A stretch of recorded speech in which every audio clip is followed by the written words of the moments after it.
Le chapeau qui fait danser. Il était une fois, au fond d'une grande forêt joyeuse, un vieux crapaud tout ridé nommé Monsieur Croap. Il vivait dans une cabane faite de feuilles et de mousse, et tout le monde disait qu'il était un peu bizarre, mais surtout très gentil. Un matin, Monsieur Croap sortit de chez lui avec un chapeau rigolo sur la tête, un chapeau haut de forme, tout tordu, avec des plumes, des pompons et une clochette qui faisait gling-gling à chaque pas. « Regardez bien les enfants !» cria-t-il.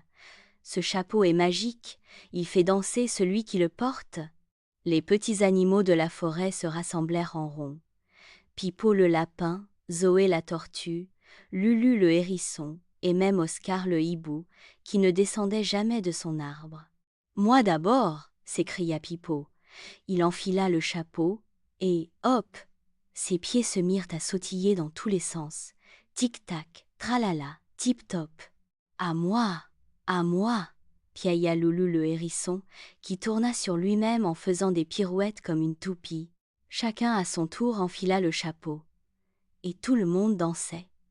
Même Zoé la tortue, qui d'habitude était un peu lente, tournait et glissait comme une patineuse. Bientôt, toute la clairière devint une piste de danse. On riait, on tombait, on se relevait, on riait encore. Quelle fête! Mais soudain, pouf! La clochette du chapeau se détacha et roula dans l'herbe. Le chapeau n'avait plus l'air magique du tout. « Oh non !» murmura Pipo. « Est-ce que ça veut dire qu'on ne peut plus danser ?» Monsieur Croap sourit. « Et si on essayait sans chapeau ?» Zoé haussa les épaules, Pipo se dandina un peu, et tout le monde recommença à danser. Peut être un peu moins bien, ou un peu plus bizarrement, mais tout aussi joyeusement.